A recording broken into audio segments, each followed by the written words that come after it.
Welcome to Board Game Binge, the place where we bring you bite-sized, bingeable board game content from across the industry. I'm your host, James Staley, and in this episode, we're chatting with Dominik Schönleben from Hopeful Games. His debut title, Neon Hope, a storytelling game in a glitched utopia, is currently on Kickstarter. Dominik, welcome to the binge. How you doing, my friend? Hi, so glad to be here. I'm doing great. Oh, it's great having you on. Now, so you're here from Germany, right? So, Correct. on Yeah, it's afternoon for me. I think it's very early in the morning for you, right? not too bad. We're at about 10 a.m., but I love chatting with people around the world. It just, again, reinforces how global this board game family is, right? And how we're kind of one big ecosystem. And so it's such a pleasure to be able to chat with you. And thank you so much for agreeing to come on the podcast. Dominik, we're going to get into your game in a second, which is Neon Hope. And man, this world looks super cool. But I want to start off by just getting into some of your background. This being your debut title, I imagine you have a day job. Like, what do you do for kind of a living? Yeah, so I started my career as a journalist. So I've been working for Wired, the Mm, German version of it. So, wow. but I worked there for 5 years doing like stuff like I wrote about gaming, gadgets. I always tried to bring like board games into like the mainstream. This was like always finding a reason to do that. Yeah. That was a thing for me. And but then like Wired Germany shut down, and so I was looking for a new job, and I'd always been really interested in augmented reality technologies, which brought me to Niantic, the makers of Pokemon Go. And Wow. I was a community manager there for like also 5 years nearly. And so when they scaled down, I had to find something new to do. And so I spent the time that I found to kind of like I had been working on this board game in the background with a friend for 3.5 years, something like that. And so we pushed forward to bring this to Kickstarter. I have like a part-time job now, Yep. um, managing an office for a small local party in Germany. Mm. Um, and I do this, like which leaves me enough time on the side to yeah, get the project ready for Kickstarter in the last like so I spent like 1.5 years nearly to get this ready now. Oh wow, man, like Wired, like that's huge. Oh my god, Thank you. like that is. Oh man, Yeah, just the what number of was times really I've read sad Wired, right? when they shut down in Germany. It was a wonderful job, like so Oh, much fun. Yeah, I interviewed so many great people from the board game scene, yeah. like you. Like yeah, was a dream. Why did they shut it down? Was it just during COVID, or what was the? Just didn't run well enough. Mm, Like they basically opened. Like I was coming in as one of the first people working there. yeah, And then I was the guy turning off the lights at the end. So I think they just hoped for more than was possible in the media sphere at that time. It was a great magazine doing great stuff, but it's obviously really hard to compete in media, to get enough views, sell enough magazines. So yeah. yeah, it's just like the reality of media right now. It's evolved to this kind of instant gratification now, right? Where like by the time you've written something, it's old news. I guess at this point, right? Yeah. Yeah. I mean, we are live, like it shows how things changed. Yeah.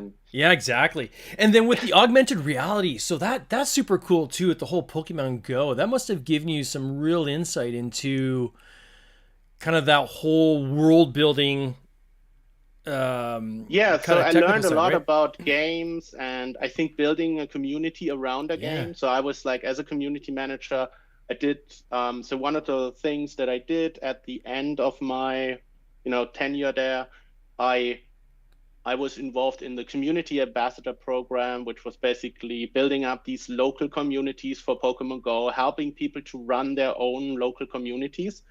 And I think that's something I think is really fast. Like I love to do that. I've been building communities for my whole life, Yeah. kind of like I I come from a family of craftspeople, you know. So I think it's really so my family is a family of bakers and pastry chefs. So, and I even was trained as a pastry chef when I was really young. So wow. and, and so what I've been like, so I think this idea to have a job that is designing a game or doing something creative was never really something that, you know, like in my family where people really like you didn't learn that was something you could do. You know, like, no, it wasn't really rejected or anything. It's just something that wasn't in the space of possibilities. So I think it took me a long time to realize that being someone who, you know, like, for example, runs events, does communities, and also like designs games is something you could actually do, you know, that. And so I think this is something, during my time as a journalist, I picked up all these like communication skills, which then helped me to be a really good community manager. And there I realized what else, you know, you could also do with these types of skills. And I met a lot of game designers who are always like so nice people, encouraging you, you know, to do game design. I think that's something a lot of game designers, you know, it's a profession where I think there's a lot of discouragement. So when you meet game designers, they always encourage you to do it if you want to do it. And so I think these are the things. And so at one point, me and my friend, we basically said, you know, we'd always been talking about making games or how we could improve the games that we are playing. But we never had this idea of a game that should exist, you know, because so many games exist these days already. Like everything has been already done, it feels often. And the thing, one day I kind of realized what is the game that we wanted to make. Because the thing that I think is missing in board gaming are there are not enough games that tell great stories. And especially stories that are not just a set dressing for the mechanics, where like games where like the story's in the center.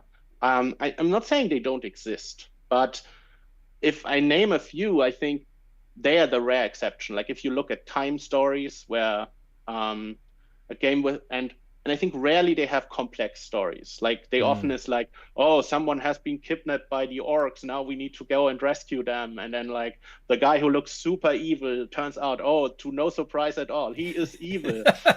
and so I think what's missing is like conversations about topics that are relevant in our society, that have maybe even a political dimension, or as you know, like that are culturally relevant, that have all these aspects that are more maybe for like, that make them like, you know, that go a little bit deeper. And I think when we realized that, you know, I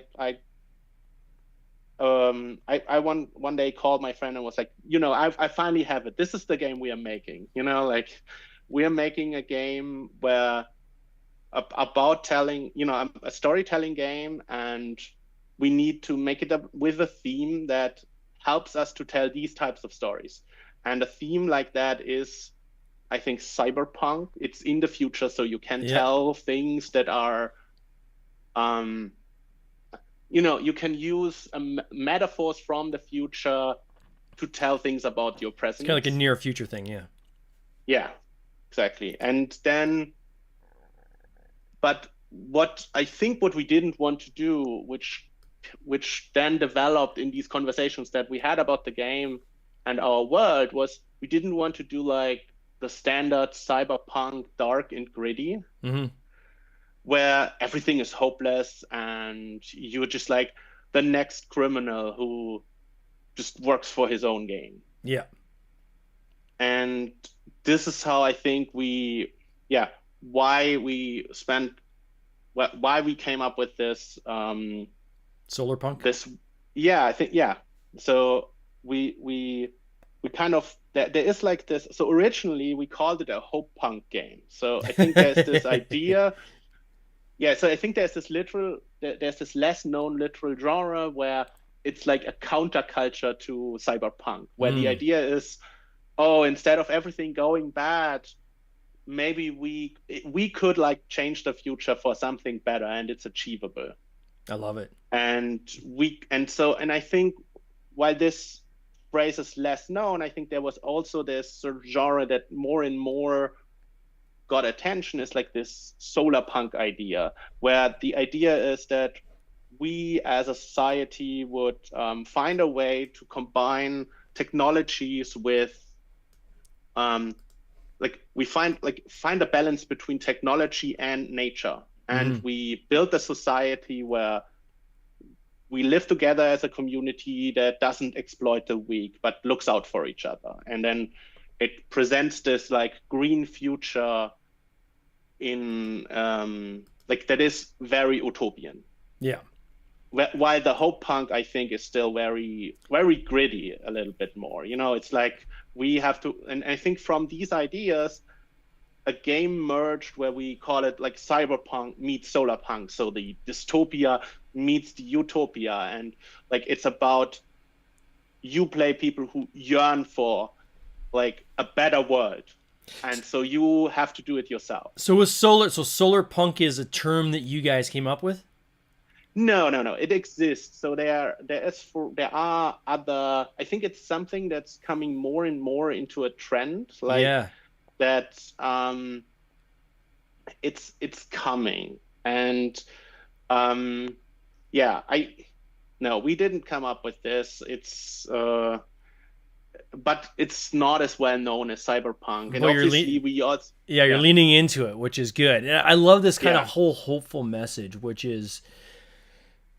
I mean, quite frankly, we need that, right? Right now, in this day and age, I think we need hope. We need joy. I mean, Seppi Yoon over at Fight in a Box Games, he came up with he has a saying, joy is a protest, is his saying he says all the time. And I'm like, you got to get that on a shirt. So we did. And I ordered a shirt right away. I love that, right? This could be a line from our game. Yeah, exactly. We think about this. I think there are these different. We represent this in these characters that you can play. They all have like their own idea how to change the world for the better. Yeah. Because I think, that there's like, do you need to destroy the system to make a new one? Or do you need to get inside the system to change what's already there to make it better? Or are people just not well informed? And I think it's about this, and it all comes together in this idea that it's not hopeless if we all come together and work together. So one mechanic that was really important for us was this idea in a lot of games.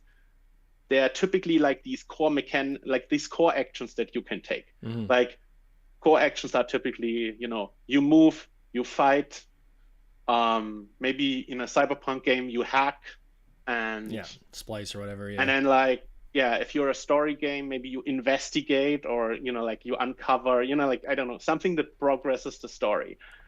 And for us, it was really important that there was like an action tied to this idea that other people would help you, or you would ask other people for help. Like you cannot change the world alone.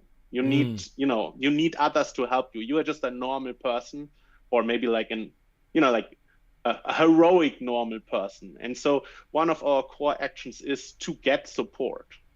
And so you're adding characters to like your party, or they're just kind of like one-time kind of helpers, or how does that work? It's both kind of. So the mechanic works like this. So typically how we use this is in the game you have these cards that are laid out on the table that build the world. And when you originally discover a card, normally it's a place that you can then like investigate. And when you investigate the place, it often turns into a person that you meet there. And this person, they have like support markers, which kind of like are the way in the game to abstractly represent that these people are helping you. And you can then get these markers from these people and later use them to make other stuff easier. And some of these people, like if you get all of their markers, they even come with you and help you. Like they become your followers, it's called in the game. That's cool. One thing that you were saying earlier, I just want to, because I got to acknowledge it before we continue on, is when you're talking about being a community manager, and that was a skill set that you carried over into, what you're doing now.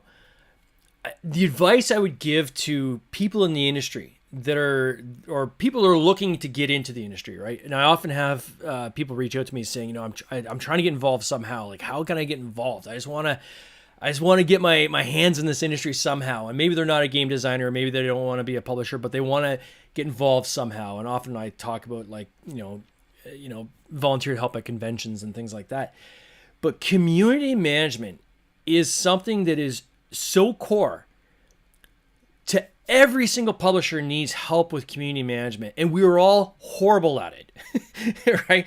And it's often undervalued, sadly. Oh, I think I know. A lot of people, they don't understand how much impact good community management can have. I think, and I think this is kind of implied in what you are saying, but I think it's important to say this.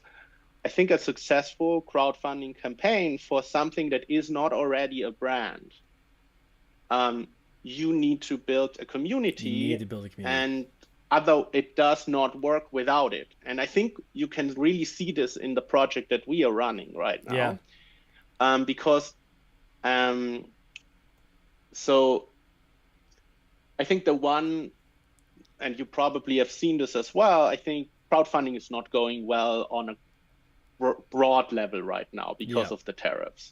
So this what we can really see is that as a German company, we've obviously had a lot of opportunities to go to events and build communities there by like engaging with people at events directly, and engaging obviously with German content creators, especially because they are the ones who come to these events, and we can integrating them into this community that we are building. And we can really see that in Germany, how like our campaign is basically driven from all these people in Germany, but we are really struggling, how everyone is probably struggling right now, I would assume, based on what I've heard, that we are really struggling to get like people from the US on board to back our campaign. And and I don't think we would be standing where we are now without the community that we spent like 1.5 years building for this game. Yeah. So if I was going to advise someone, kind of to finish this thread, if you go onto Kickstarter or if you go onto GameFound and you look at games that are upcoming that haven't launched yet, so they don't have a launch date, reach out to those companies and say, hey, do you need help with community management? I'm looking to volunteer. I'm looking to kind of jump into this industry.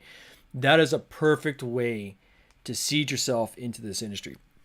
Sorry for taking that side no, I think that's kind of quest there, but I wanted to say it because when people are listening, there's often people are looking for these little nuggets of how they can jump into this industry as well, and that is a perfect nugget that you brought up. So I'm glad you did. On this game, so I want to go back to, and I'm sharing it on the page for people that are kind of watching on the replay or watching live. So we have this cyberpunk meets solarpunk. And I asked you just before we went on air, I said, is this like an RPG or is this like a choose your own adventure, or kind of what? It kind of feels like it's in there somewhere in that definition. How do you define this game? So I think it's all of that and in some way. Yeah. And so I think the core of the game is that it is a card game with strategic elements. Like you make choices about what cards to play and how to use these resources that you get. Like there are a lot of strategic decisions. But then we also add these elements that come from like adventure story, like choose your own adventure books. So at certain points during the game, you might be asked to like open up the storybook and then read a certain entry, make a decision that then impacts the game that's happening right now. And we are kind of like trying with this to be kind of also like an RPG if you don't have a GM, like obviously we cannot be like as open as an RPG, but we try to give you opportunities to embody these characters that we provide you and make decisions that feel right for you. And I think there's this something that really bugs me in many like games that have a story is that they are often like right or wrong decisions. Like you're told this story and then you can make a decision and something is you kind of like either get punished if you make the wrong decision or get rewarded if you make the right one. But we try to give you like decisions that are neither of this. Like they just have consequences. There's impact from the decision, basically, right? Yeah, and I think we always also want to like there's this idea from role playing that if your players are convinced that something is like true or they want to like go down a certain road, you should always try to like follow them down, and instead of just saying like, oh, this is not working. Obviously in the game we can only present options, but I want to make an example here to make it clear. So let's say there's a person and the game basically asks you, oh, can we trust him?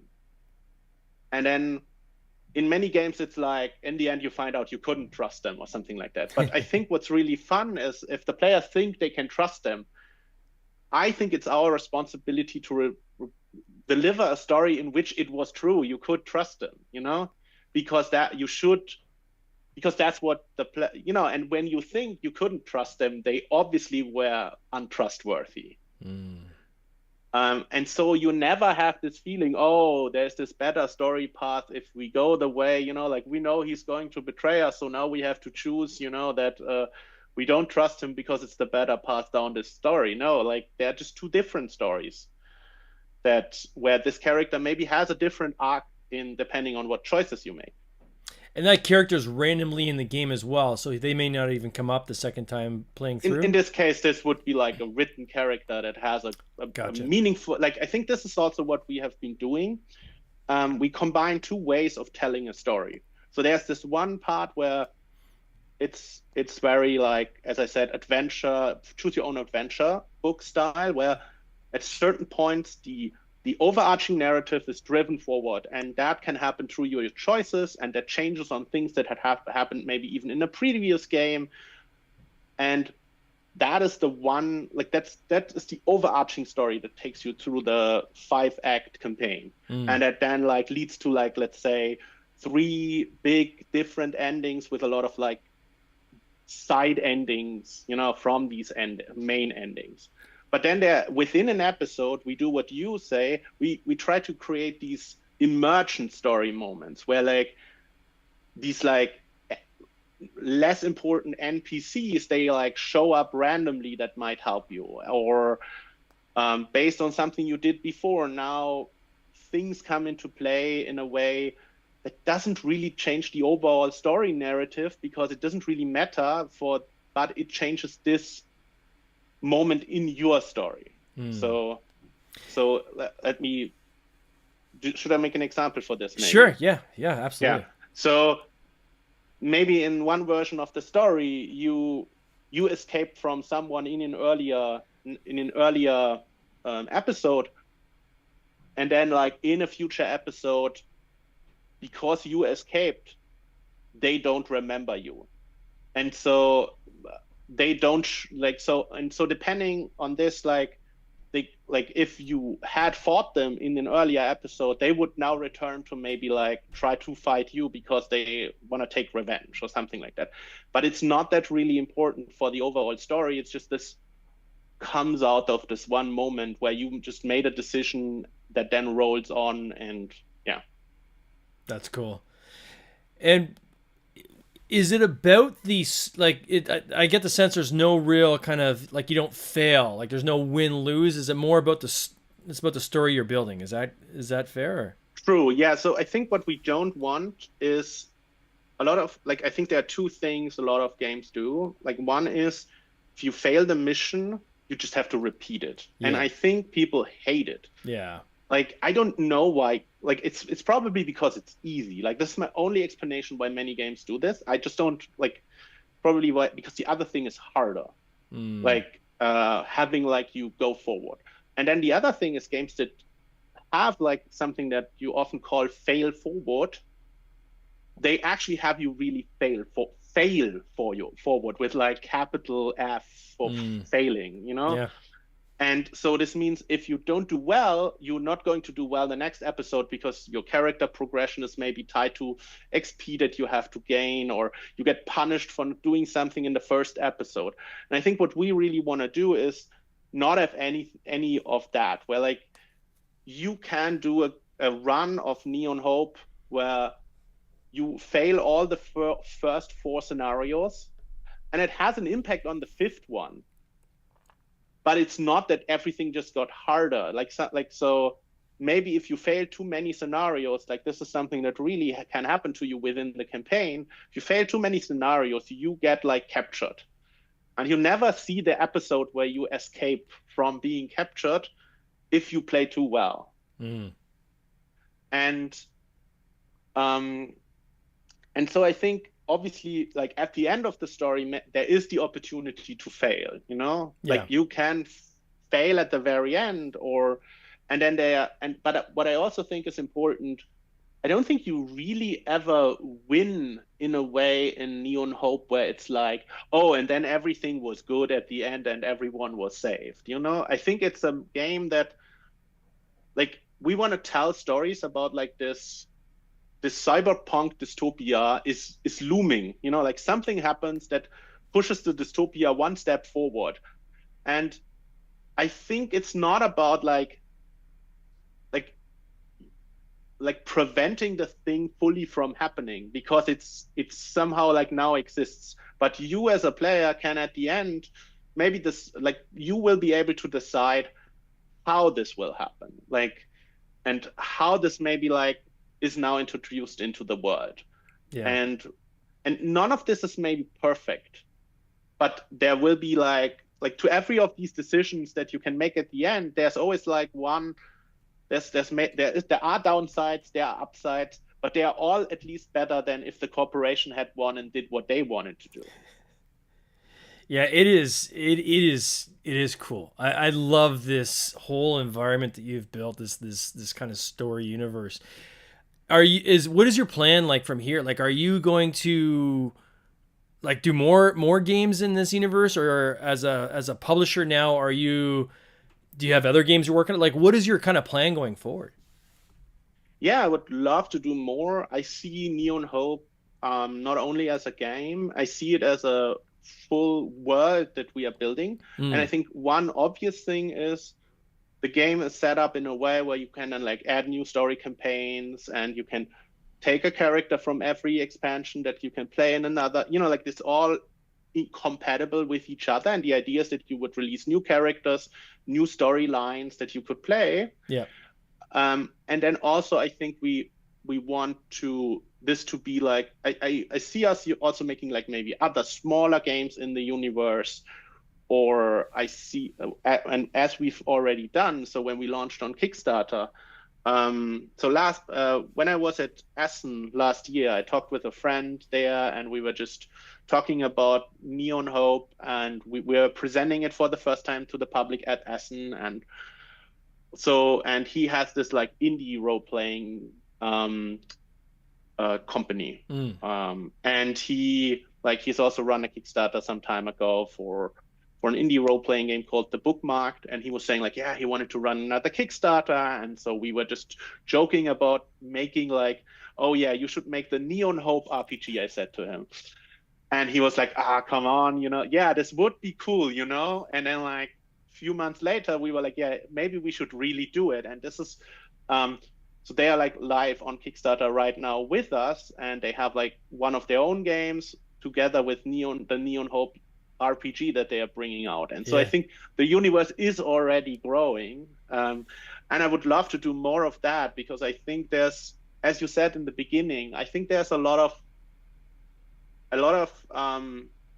people, they are wishing for a world like this, like one where we can still change the world for the better. It's not all like doom and gloom, and I think people want hope in these times. Oh, absolutely. Oh, I love it. And well, this campaign, just for those who want, you've done. So I'm going to put this in Canadian dollars. That's the only way I can see it. But you're at $103,000 on a goal of looks like 47,500. You got 549 backers. You still got 17 days to go. I mean, you're doing really well. Like, this thing is funding, and obviously I know with the tariffs and things like that, things have slowed a bit, but by all measures, this is a pretty successful campaign. So congrats on that, my friend. Thank you. You're doing great. You. Yeah, we were really starstruck. Yeah, well and I do want to mention that you do have a $15 US tariff limit guaranteed that you've put on your campaign. So I think that's important to note as well for the US backers that do want to check this out, that, you know, it's not going to be like your game's going to be double the cost. They're capping the tariff amount at $15 max, right? And we can do that because we produce in Germany. Just so you know, like, this is not us like just inventing something and like hoping for the best, you know? Like, I think this is really something that comes out of this. Yeah, I think we are lucky in this unlucky situation that we had planned from the beginning to produce in Germany. Yeah, there's a lot of publishers right now that are scrambling to see how they can potentially move their stuff out of China. Well, I do want difficult. Yeah, for people that want to check this campaign out, so it's just literally Neon Hope. So if you go to Kickstarter and type in Neon Hope, you're going to find it. I'm also going to put a link in the show notes for people to just click on if you want to go and check it out, just to see this world. Like, it looks cool, and it's worth looking at the page and kind of seeing the story that Dominik has built here. Dominik, I'm going to be watching this. I'm going to be cheering you on, my friend. I can't wait to see where this thing ends, and I want to wish you all the best with this campaign, my friend. Thank you. Yeah, I thank you. For inviting me. I'm looking forward to bring some hope to the world. That indeed. All right, you take care. Cheers. This has been an episode of the Board Game Binge podcast, hosted by James Staley, produced by James Staley and Mike Bruner, with original music by Nick Smith. If you would like to watch these interviews live, simply subscribe to our YouTube channel, Board Game Binge, and you'll get access to live interviews, giveaways, and interesting board game content from across the industry.